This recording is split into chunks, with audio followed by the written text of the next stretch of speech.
Olá, meu nome é Lucas Gini e esse é o Freela Podcast, um programa de entrevistas com profissionais autônomas e autônomos. Se você tiver interesse em participar ou indicar alguém para entrevista, pode falar comigo pelo Instagram, Twitter ou pelo freelapodcast@gmail.com. No episódio de hoje eu converso com a revisora e tradutora Maria Duque. Se você vai no boca a boca, a pessoa ela vai assinar embaixo do seu trabalho, entendeu? Ela vai falar, não, eu conheço ela faz um trabalho bem feito, no prazo que tem que ser feito, preço é tal e eu te garanto, entendeu? Uma função ética de não intervir tanto assim no texto do outro. O texto é do outro ainda, então há um limite até onde eu posso estar nesse texto ou não. Ficou aquele negócio de eu tenho que trabalhar, sabe? Eu tenho, como eu sou freela, eu tenho que aproveitar ao máximo o tempo que eu tenho para trabalhar. O que hoje eu já não sei se é tão real. Oi, Maria. Oi, Gini, tudo bom? Tudo bem contigo? Bem também. Obrigado por estar aqui gravando. Ai, que isso, obrigada a você por me convidar. Vai ser um prazer ouvir. Então, queria começar te perguntando como que você virou freela. Nossa, eu virei freela. Na verdade, eu estava estudando ainda, eu estava no segundo ano de faculdade. E aí, no segundo ano, começaram a aparecer vagas de estágio, né? Eles mandavam pra gente por e-mail vagas de estágio. E aí, muitos meus amigos foram realmente trabalhar, estagiar, só que a maioria era na área da educação. E eu não tinha um interesse tão grande assim por educação. Então, eu estava procurando alguma coisa que realmente falasse comigo. E aí, eu descobri um curso de 2 finais de semana de revisão de texto. E eu falei, vamos, né? Não tenho nada a perder. E eu fui, sabe? Foi tipo no meio do ano, totalmente aleatório. No fim, encontrei uma outra menina lá que também estudava comigo. E ela tava, tipo, na mesma vibe. E foi aí que eu comecei, porque o curso não só ensinou um básico da gente, assim, de como começar o trabalho, mas como conseguir clientes também, como conseguir trabalho. E foi ótimo, porque eles passaram todo um panorama geral de como trabalhar com o texto. E a partir daí eu fui atrás dos amigos, né? Tipo, oi, você vai revisar um artigo? Nossa, que legal, eu reviso. Nossa, você tem um trabalho para entregar? Bacana, não quer que eu dê uma lida? Sabe, uma coisa assim. E aí, assim, nessa área, eu não tenho muita noção de como é o mercado além da revisão, assim. Tipo, você falou que tem a área de educação. Uhum. Teria muito mais outras opções? Ou como que foi? Esse filtro aconteceu bem naturalmente com o curso mesmo, então? Sim, porque geralmente as áreas elas são fechadas, é meio um clubismo, né, fechado por editoras. Então as editoras que já têm contato com os revisores que eles conhecem, elas já conversam só com eles, elas não vão atrás de novos revisores. Para mim foi um pouco difícil, porque também para conseguir revisar um didático, você tem que saber revisar um didático, sabe? E eu, como não tinha experiência nenhuma, eu achei mais fácil eu ir atrás de alguma coisa que conversasse diretamente comigo, alguma coisa que eu pudesse fazer e me sentir segura fazendo. Porque também o que eu conseguia fazendo um trabalho de freela, em um TCC, em um artigo, um trabalho de semestre, assim, eu não ia conseguir estagiando numa editora que provavelmente talvez nem ia me colocar para entrar em contato com o texto, ia me colocar para fazer trabalho burocrático. Mas o mercado, no meio que eu tô, que é o meio das letras, no meio da galera que lê, da galera que sabe a importância de um texto, ele é bom, bastante gente procura. Todo mundo se conhece? Sim, mas bastante gente procura. Só que quando a gente sai um pouco, é difícil as pessoas valorizarem a ideia de um texto bem escrito ou de um texto bem corrigido. Quando você pega um texto pronto, você não percebe o quanto trabalho que teve para esse texto chegar pronto, né? Então, fazer uma pessoa entender que o seu trabalho tem que ser valorizado, que é importante sim ela revisar o texto dela, é um pouco difícil. E você costuma ter que educar clientes, assim, nesse sentido? Nossa! Ou quando a pessoa já corre atrás de você, já tem meio que uma noção de como funciona? Eles têm uma noção, mas eles acham que é a mesma coisa que eles lerem o próprio texto. Tipo, putz, isso aqui deu errei na hora de digitar, vou trocar. Não, meu anjo, não é isso, sabe? Muitas vezes, quando alguém vai escrever um texto muito grande, eles vêm e falam: olha, quero alguém que revisa. E aí você passa seu preço e eles falam: nossa, mas tá caro, né? Você não vai só, tipo, corrigir? Só corrigir. Exatamente, tipo, legal, bacana. Isso quando no próprio e-mail que eles me mandam não tem erros também. Então, a pessoa ela escreve com erros pra mim e eu tenho que fazer a educada, obviamente, eu não posso corrigir a pessoa, porque também é falta de educação você sair corrigindo as pessoas à torta e à direito. Mas quando você pede pra eles pagarem pelo seu trabalho, eles não querem pagar. E já aconteceu mais de uma vez eu pegar contratos e certidões e coisas assim, documentos importantes, com erros que são inaceitáveis, com ambiguidades. Ambiguidade é uma coisa horrível, sabe? Não dá pra ter um negócio ambíguo, com vírgula fora de lugar, sabe? E pra eles não faz diferença. Sabe, tipo, eu não entendo.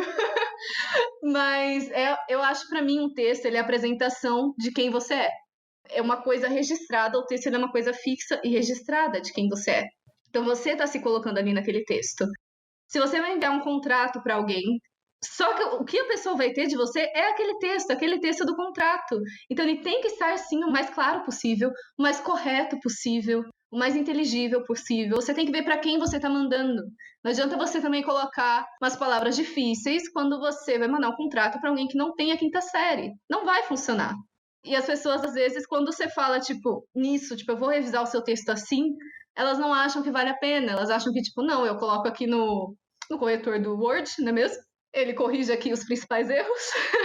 E aí tá ótimo. Pensa muito em erro de grafia ou de digitação, né? E não erro de linguagem mesmo. Sim, exatamente. Mas é que é muita coisa que fica nas entrelinhas. É muito fácil você ler o que tá além do texto. E para uma pessoa com uma má intenção também ler o que tá além do texto e usar contra você é também muito fácil. Eu nunca nem tinha pensado nisso. Eu não sabia que era muito comum a revisão, pelo menos no seu trabalho, de documento, assim. Eu imaginava que, sei lá, fosse uma coisa interna de cartório. Então, acontece, mas de novo, eu tenho que saber com quem falar, entendeu? Eu tenho que ter alguém lá dentro que fala, olha, conheço uma revisora que faz esse trabalho. Porque eu, sozinha, se for apresentar, tipo, olha, eu sou uma revisora freelancer, eles vão falar, não. Eles vão querer ir atrás de uma empresa que contrata esses revisores para fazer o trabalho para eles, entende? E nisso você acaba perdendo dinheiro também, né? Porque tem outras pessoas na cadeia para receber. Sim, eu fico na base. Eu perco dinheiro, tipo, a vantagem é, eu não tenho que lidar com a grana, tipo, eu não tenho que ficar vendo prazo, essas coisas. Quando mandam pra mim, já mandam, ó, é isso, é isso, é isso. Só que eu perco parte da autonomia que eu tenho no meu trabalho. Sim, é como ser agenciada, né? Em alguma medida. É, basicamente isso. Eu tenho uma liberdade, mas é só até certo ponto. E por curiosidade, você faz revisão em mais que uma língua, né? E tem diferença desses mercados, assim? Você sente Tem. alguma diferença em clientes e nessa relação que você está comentando? Sim, porque eu reviso em inglês e em italiano também. E esses documentos, quando eles vêm em inglês ou italiano, quase 90% das vezes eles foram traduzidos antes de vir para mim. Então eu não estou mais revisando um texto puro, eu tô revisando um texto que já passou por um tipo de intervenção. E aí, inclusive, o ideal é eu ter o original junto, para eu poder ver se tudo foi traduzido de acordo com o original, se não mudou algum sentido, se não mudou alguma coisa que era relevante para o original e não podia ser tirado. Quando os textos eles vêm, alguém realmente escreveu em inglês, é muito mais tranquilo. Aí o que eu tenho que fazer é basicamente uma adaptação cultural. Então, tipo, olha, em inglês eles não falam assim, olha, dependendo do país para onde for, não é esse o termo a ser usado, isso aqui não vai rolar. Mas quando eles vêm traduzidos no meu trabalho, é basicamente o dobro, porque eu tenho que checar não só o texto, mas a tradução do texto. E por incrível que pareça, são coisas diferentes. Uhum, dá para entender, mas bem mais trabalhoso. Uhum. E aí, como que você faz para ter contato com esses clientes, assim? Desde o começo você falou que começou a falar com amigas e amigos e continua sendo bastante nesse boca a boca. É sempre no boca a boca. Porque muita gente anuncia, né? Muita gente tem. Olha, faço revisão de texto, ABNT ou qualquer outra formatação que for necessária, blá blá blá blá blá. Só que é isso, eles anunciam. Se você vai no boca a boca, a pessoa ela vai assinar embaixo do seu trabalho, entendeu? Ela vai falar, não, eu conheço ela faz um trabalho bem feito, no prazo que tem que ser feito, preço é tal e eu te garanto, entendeu? O que mais me garantiu até hoje foi o boca a boca. Porque a revisão de texto, ela é muito delicada.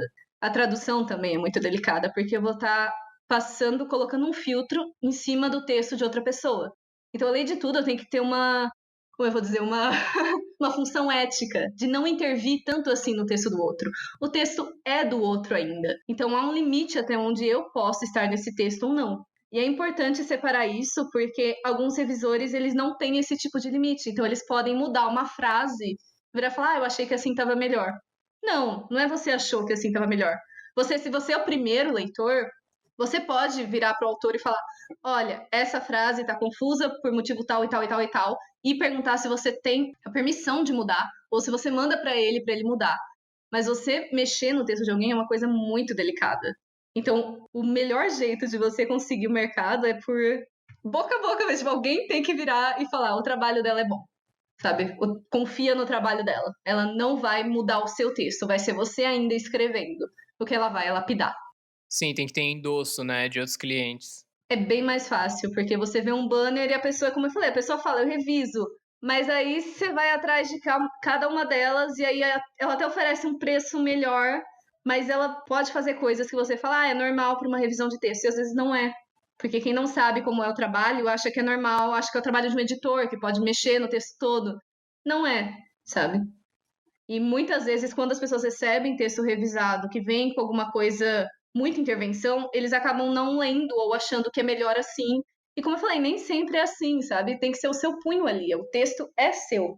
A única responsabilidade do revisor é os erros. Os olhos são treinados para os erros. Então, qualquer erro que passar, você pode culpar seu revisor. Seu revisor tem que segurar tudo quanto é tipo de erro, de coisa feia, sabe? Não sei se faz sentido, mas quando eu olho um texto, eu consigo achar uma coisa feia. Mas ele não pode tirar a autonomia do autor. Faz todo sentido.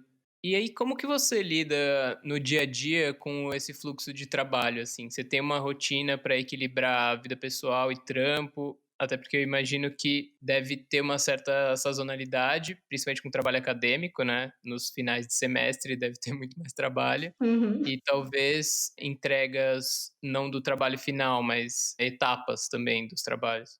Sim, sim. Eu acho que todo mundo tenta, né, manter uma agenda, manter uma rotina, uma coisa organizada. Mas é como você falou, tem sempre épocas e épocas. Quando são documentos oficiais, geralmente é no começo do mês que vem mais. Vem, tipo, muita gente no começo do mês querendo resolver um monte de pendência. E aí, lá vai eu. Como é quando é artigo, quando é TCC, é sempre final de semestre e final do ano. E aí, como você falou, o que eu tento fazer, na verdade, é por prioridade, entende? Porque quer queira, quer não, quando a gente trata desse tipo de documento, os prazos não são os prazos, teoricamente, que a pessoa quer. É um prazo que uma pessoa além da pessoa está pedindo. Uma pessoa além do cliente que está cobrando ele desse prazo. Aí o cliente vai cobrar você, e aí você tem que cumprir esse prazo, sabe? Eu tento ir por prioridade, mas, por exemplo, se eu tenho vários textos e todos eles é a minha primeira revisão que eu vou mandar para o cliente, eu tento fazer todas as primeiras revisões de todos os textos e mandar todos para o cliente de uma vez. Porque aí todos os clientes vão receber, todos eles vão me retornar, e nesse meio tempo eu posso fazer alguma coisa para mim, eu posso pegar um outro trabalho menor, sabe? Eu posso fazer uma outra coisa. Porque se eu ficar muito num texto só, eu vou perder muita coisa. Então, se eu esperar fazer uma primeira revisão e mandar para depois esperar ele responder, para fazer uma segunda revisão, para depois mandar para ele responder e talvez mandar uma terceira para aí eu dar por encerrado o meu trabalho, eu não consigo pegar o tanto de trabalho que eu preciso. Uhum. De qualquer jeito, como você falou, você fica dependendo de datas dos outros, né? Então. Então, mas eu já tô preparada, sabe? Já tem aquelas épocas do mês e do ano que eu já sei, meu Deus, vai vir trampo, eu tenho que estar preparada, tenho que liberar minha agenda, tenho que saber me organizar também. E quando eu comecei, eu tava estudando também. Então, tudo foi ao mesmo tempo que eu tava escrevendo os meus trabalhos, eu tava revisando o trabalho dos outros.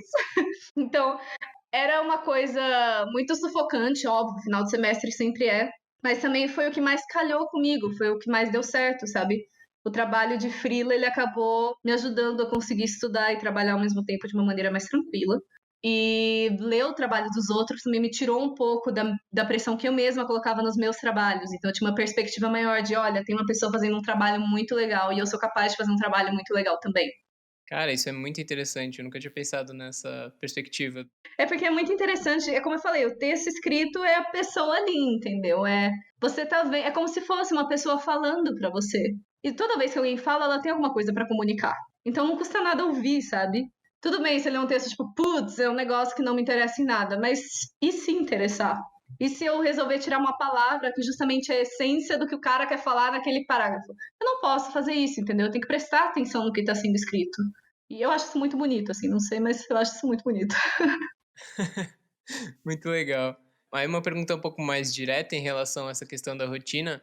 Você sente que você consegue equilibrar bem, mesmo com essas fases mais cheias de trampo e outras mais tranquilas? Hum, E se você usa alguma ferramenta também, tipo calendário, enfim. Meu, calendário sempre. Eu não consigo ficar sem calendário. Quando eu acho que não cabe tudo no calendário, eu faço uma organização assim, tipo, semanal.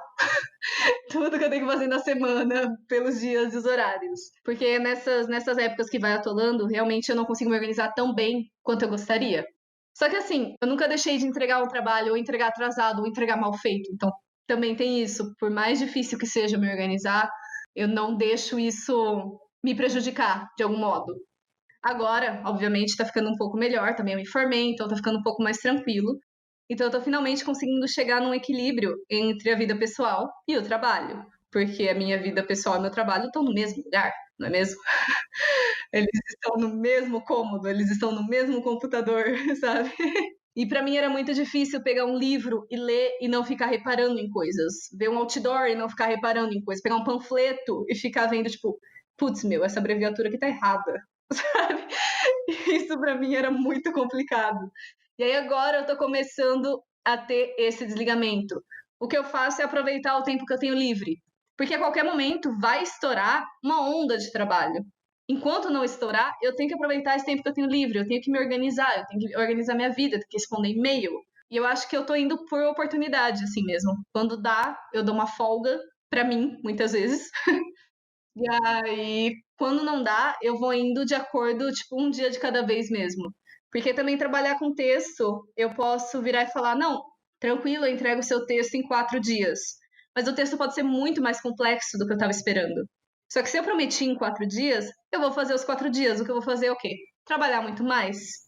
Quando isso acontece, todo o meu planejamento de tempo para mim, ele vai ser mudado, porque foi um imprevisto, entendeu? E aí eu acabo tendo que fazer essas manobras de tempo, né? Acho que mais de rotina, né? Do que de tempo. E aí você não costuma ter acesso aos trabalhos antes de confirmar, tipo, de fechar o negócio, assim? Você não costuma ver o documento antes de passar um orçamento, por exemplo? Você tem um orçamento base e é mais ou menos naquela faixa sempre. Depende do documento. Por exemplo, certidões, currículos. Esses documentos têm o quê? Umas 2, 3 páginas no máximo. Então eu já tenho uma noção do que me espera. É um artigo também, dependendo para qual revista for ou para qual instituição for, eu já tenho uma noção de como funciona. E a mesma coisa também, se eu pegar alguma coisa que alguém da letras escreveu, eu já vou também saber qual é o estilo de texto. Agora, se a pessoa me manda um TCC, se o TCC tem imagens, eu tenho que ver como é que eu vou revisar essas imagens. Eu preciso ver o arquivo antes. Se a pessoa manda e fala, putz, tem um documento aqui, mas ele tem uns gráficos. Como assim ele tem uns gráficos? Eu preciso ver que gráficos são esses. Porque eu vou checar cada informação desse gráfico. Se tiver errado, eu vou ter que mexer nesse gráfico. Então, eu preciso saber quanto tempo vai levar. Então, quando são trabalhos maiores, trabalhos mais, não sei se subjetivo é a palavra, mas trabalhos assim que variam muito mais, eu preciso ver antes. Quando a pessoa vem falar comigo, ela já vem tipo, olha, preciso que você revise tal, tal, tal. Eu falo, bacana, mas eu preciso ver o trabalho antes, eu te passo um orçamento, e aí você decide se você quer que eu revise ou não. Aí geralmente a pessoa fala, não, vou mandar, você pode revisar. Eu falo, não, meu anjo, não, não. Senão eu vou sair perdendo e você vai sair perdendo. Porque você também pode acabar pagando por um negócio que não é necessário no seu texto, ou você não paga e eu que me ferro. Então, exatamente.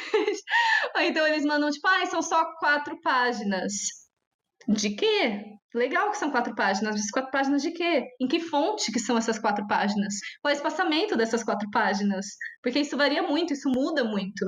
E eu acho que as pessoas não têm uma noção disso. Às vezes, quando eu peço para ver um documento, elas ficam meio tipo, ué, você não vai dar o seu valor já? Tipo, não, sabe? O meu valor depende do texto. Eu preciso ver o texto para poder dar o meu valor. Cara, é muito engraçado porque acho que com design tem algumas coisas que são parecidas. Que às vezes as pessoas chegam, entram em contato e falam, quanto custa um logo? E aí, cara, essa resposta não existe, né? É o que você tá falando. Tipo, Exatamente. depende. É um logo para uma multinacional bilionária ou um logo pra padoca da esquina. É um logo que eu vou ter que entregar amanhã ou daqui a um mês. É só o logo? Tipo, já existe algum? É uma empresa nova? Tem 1000 variações, assim como o de texto também tem 1000 variações. Exatamente. E o negócio é que, assim, vocês que trabalham com arte, vocês criam uma coisa nova, né? Vocês têm isso, vocês têm um trabalho que é o da criatividade para criar uma coisa nova. Eu trabalho em cima de alguma coisa que já está feita. Isso facilita porque o meu trabalho ele não depende tanto de uma intervenção, de uma luz, de alguma coisa, de eu ficar trabalhando a minha criatividade. Só que isso dificulta porque eu vou literalmente mostrar para a pessoa todos os erros dela. Eu vou apontar tudo que ela errou, sabe? E já teve gente que virou e falou: olha, isso aqui eu acho que foi você que não entendeu. E aí eu virei e falei: olha, se eu não entendi, o seu leitor também não vai entender. Porque se eu, com uma formação que trabalha com isso, com cursos, não entendi, uma pessoa que não sabe como funciona a língua portuguesa ou um texto desse, ela também não vai entender. Mas é muito delicado isso. Confrontar as pessoas, né? Ainda um pouco sobre orçamento, você acaba tendo uma variação, tipo, quando a pessoa entra em contato, você já abre, tipo, um intervalo que você vai ter de cobrança, ou nem isso, tipo, isso também não te facilita, só piora? Eu tento passar uma ideia para a pessoa também, porque assim, se ela já se chocar com o texto, ela já desiste de mim, né? Com preço, ela já desiste de mim. Ela já fala, tipo, não, tá muito caro, aquele abraço. Mas eu costumo cobrar por lauda, que é uma coisa que é quase invariável. Então, para a pessoa também ficar mais tranquila. É só que as pessoas não têm noção mais ou menos quanto é uma lauda, então elas acabam, tipo, mas e aí, quanto que dá o total? Elas querem saber do total.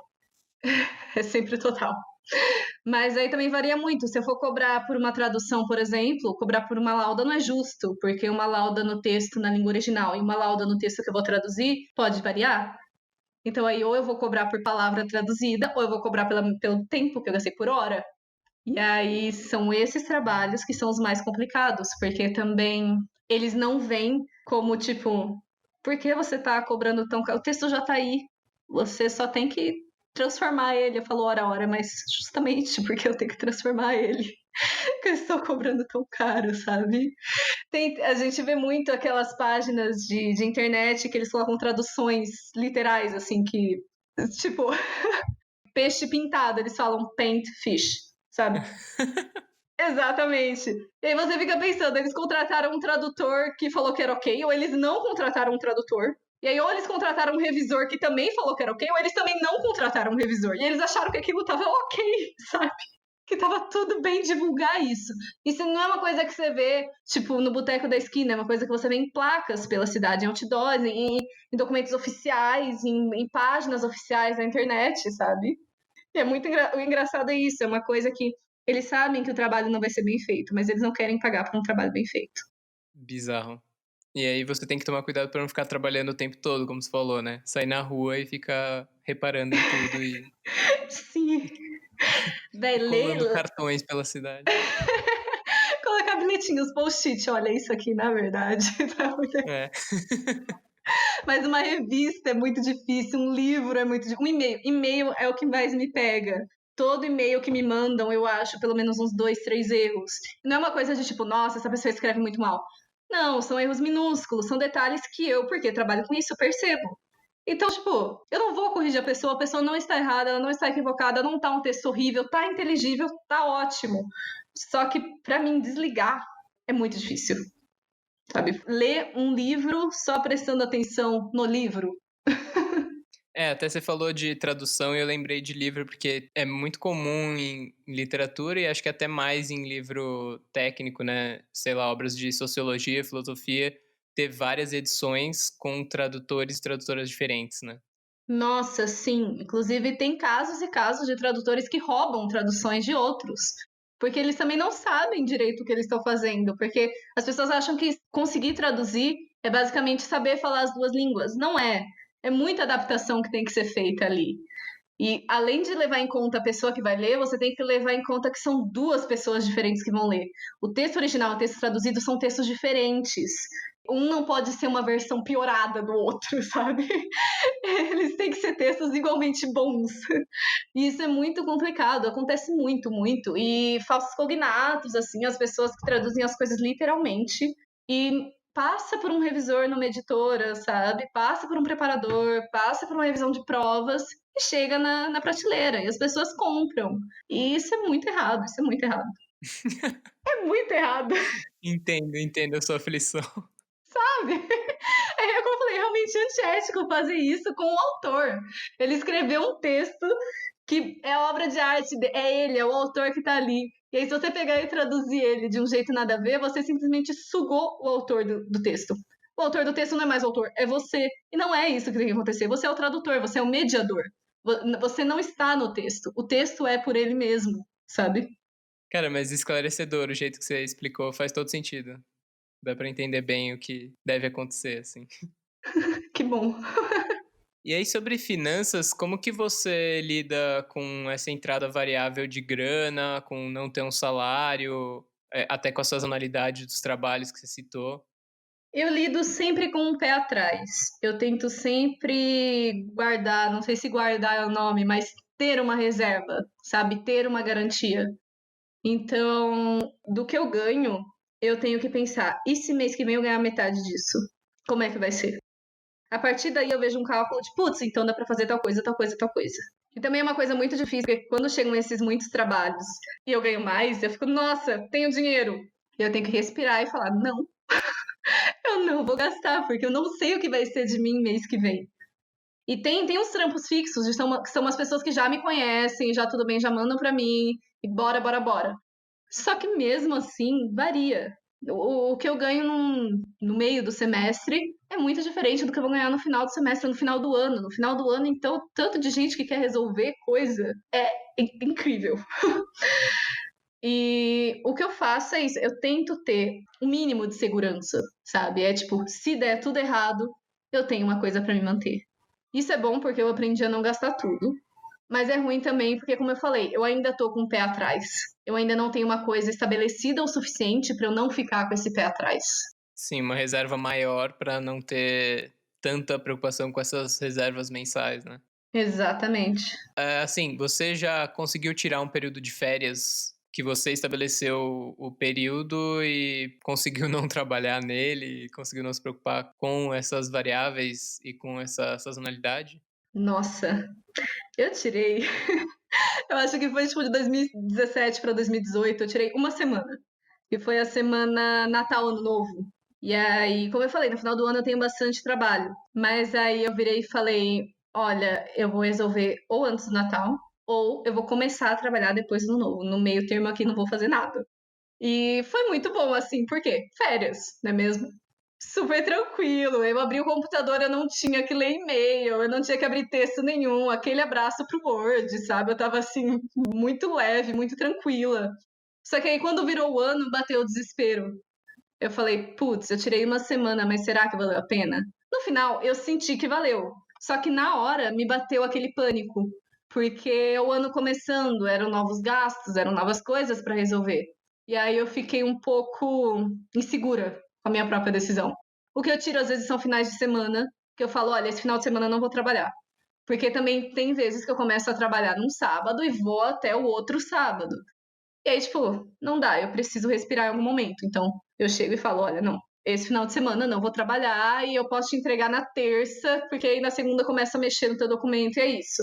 Mas eu não cheguei de novo a tirar uma semana, assim, a tirar. Eu tô tentando aproveitar os finais de semana do feriado, na Páscoa eu parei, foram 4 dias que eu parei também. E aí eu fui pra casa dos meus pais, dei uma relaxada, fiquei assim. Mas também, a todo momento, eu tava meio que esperando alguma coisa chegar. Por mais que eu tenha avisado que não vou trabalhar, eu esperava chegar a trabalho. E eu não sei se faz sentido isso, mas é aquela sombrinha de devia estar trabalhando. E aí, quando acabou a Páscoa, eu realmente falei: oi, voltei a trabalhar. Se tiver alguma coisa pra mandar, pode mandar. Porque me ficou aquele negócio de eu tenho que trabalhar, sabe? Eu tenho, como eu sou freela, eu tenho que aproveitar ao máximo o tempo que eu tenho pra trabalhar. O que hoje eu já não sei se é tão real. Eu já não sei se vale tão a pena, sabe? As pessoas, geralmente, quando elas trabalham com CLT, trabalham no escritório e pá, Tipo, muita gente faz isso, deu 5 horas, é aquele abraço, um beijo, tô indo pra casa. Se não, é tipo, putz, isso aqui vai ficar no meu banco de horas, eu vou tirar depois. A gente não tem banco de horas. A gente não tem às 5 da tarde. Dependendo de como for meu dia, às 5 da tarde é quando eu vou começar a trabalhar. Então, o que tá sendo difícil pra mim agora é essa questão do quando eu vou parar, sabe? Eu tô trabalhando agora, sabe? Tipo, antes da gente conversar, eu tava trabalhando, a gente conversando, eu tô com o documento aberto. Quando a gente desligar, eu vou continuar trabalhando. E isso eu não acho legal, não acho saudável. O que eu tento é trabalhar geralmente de 6 a 8 horas por dia. Só que o problema é que essas 6 a 8 horas, elas vão cair em qualquer hora do dia. Então, se eu tiver que trabalhar da meia-noite às 6 da manhã para fazer minhas 6 horas, eu vou trabalhar da meia-noite às 6 da manhã para fazer as minhas 6 horas. Não sei se faz sentido. Se faz sentido pra você, faz sentido. Eu acho que definir um mínimo de horas e um máximo de horas é um jeito muito bom de, pelo menos, começar a organização. Aí, é claro, eventualmente você vai ter que flexibilizar, porque tem dia que essas 6 horas vão virar 12 e tem dia que vão virar 3. Mas tentar sempre melhorar isso é o caminho que funciona, assim. Então, exatamente. E aí, é como eu te falei, quando eu tenho um tempo livre, que é como você falou, se essas 6 horas viraram 3, eu tenho tempo livre, eu vou aproveitar esse tempo livre. Eu não vou desesperada correndo atrás de trabalho, porque eu sei que em algum momento vai vir e vai ser muito.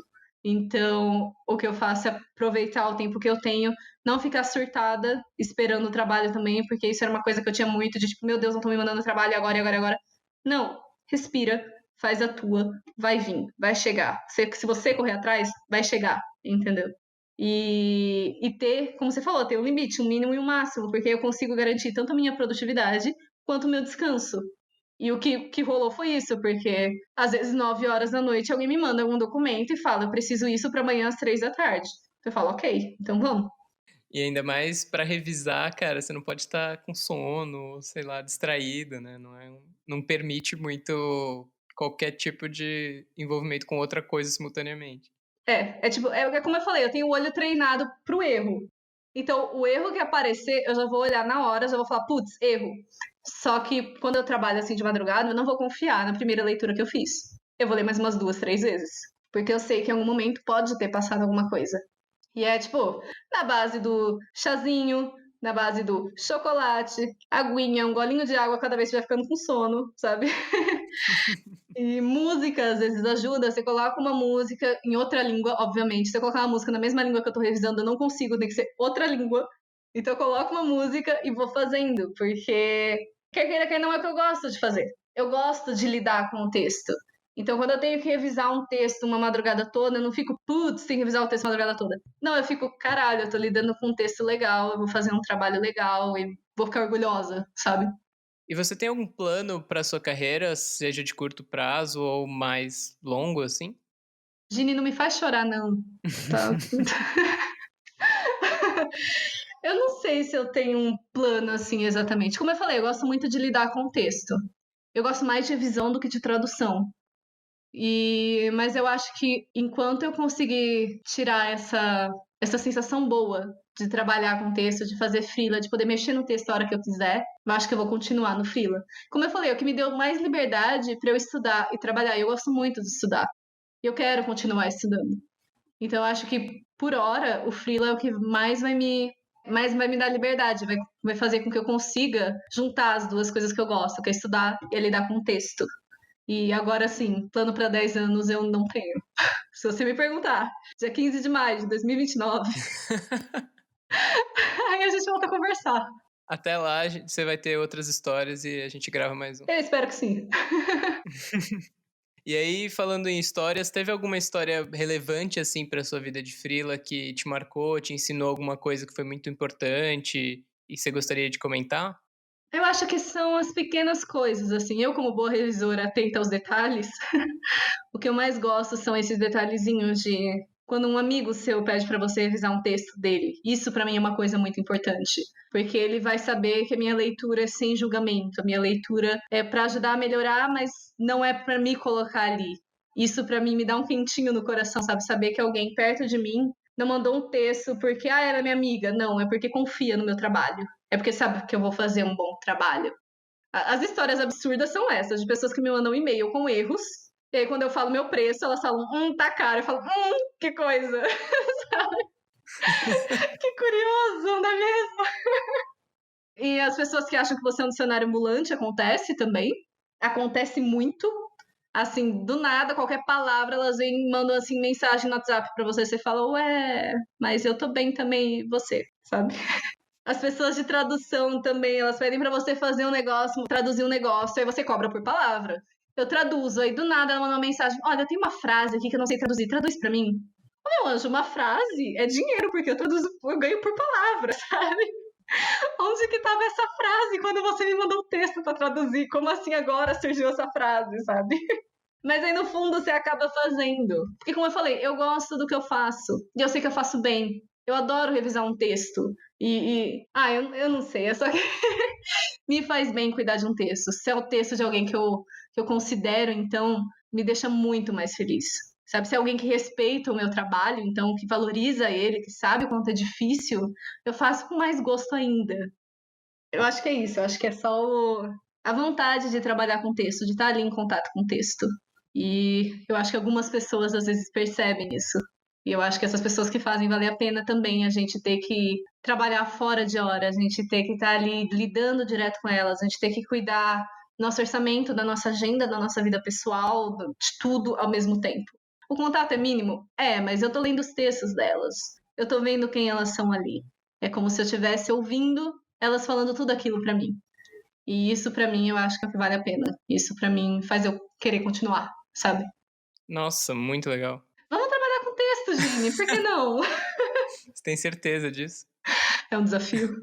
Não, é porque você vai ter que revisar as minhas revisões, cara. Eu vou ter que te contratar pra eu ganhar o meu dinheiro com texto. Negócios são negócios. E aí, por último, Maria, se você pudesse dar uma ou várias dicas pra você mesma no passado sobre a vida de freela, se você tem alguma, qual seria? Nossa, eu acho que seria vai atrás. Porque quando eu comecei, como eu falei, era todo mundo estavam mandando vagas de estágios para as pessoas na faculdade. E aí todo mundo meio que tipo, putz, consegui, mandei currículo, consegui estágio. Pra mim não foi assim, nunca ninguém me ofereceu, nunca tinha uma vaga, não tem tipo vaga corretor, revisor, freelancer, não existe isso. E eu sempre que tinha que ir atrás, e eu era muito insegura, porque eu achava que eu só tinha feito um curso, eu não tinha experiência. Então, como é que eu vou cobrar alguém? E se eu não fizer um bom trabalho? Sabe, eu não conseguia confiar no meu taco. Então, eu acho que um recado que eu deixaria para mim mesma é vai atrás, não para não. Pega o trabalho sim. Anuncia que você faz trabalho sim. Sabe, faz o teu trampo, pede o seu preço, não tem problema nenhum. Eu já revisei TCC de graça, por medo de se eu cobrasse ou eu não ia conseguir a grana, ou eu não ia fazer um trabalho bem feito, e não tem disso, entendeu? Eu sabia que eu ia dar conta, eu só, por medo, não quis, entendeu? Então, eu acho que um recado pra Maria, mais novinha, ia ser isso, tipo, não para, vai atrás que vai chegar. O teu vai chegar, você vai dar conta, sabe? Ótima dica, cara. E acho que é uma coisa que a gente se confronta diariamente, né? Vai melhorando e trabalhando isso constantemente, assim. Sim, porque é freela, né? Ninguém vai virar pra gente, não tem um chefe que vai virar pra gente e falar: olha, você está promovido porque você melhorou no seu trabalho. Não, o seu trabalho é pra você. Você vai melhorando como pessoa, seu trabalho vai melhorando junto. E aí o que vai melhorando são seus clientes. E é isso, você vai vendo quantas pessoas querem o seu trabalho. E é aí que você sabe que você melhorou. Ninguém vai falar isso pra você. É você que vai perceber. Maria, acho que é isso. Muito, muito obrigado por ter compartilhado a sua visão sobre tudo isso. Que isso, obrigada a você por aceitar alguém aí que não é das artes. Nem quero que seja todo mundo, pra ser sincero. Mas é isso, muito obrigado então. Valeu, Gini. Beijo. Beijo.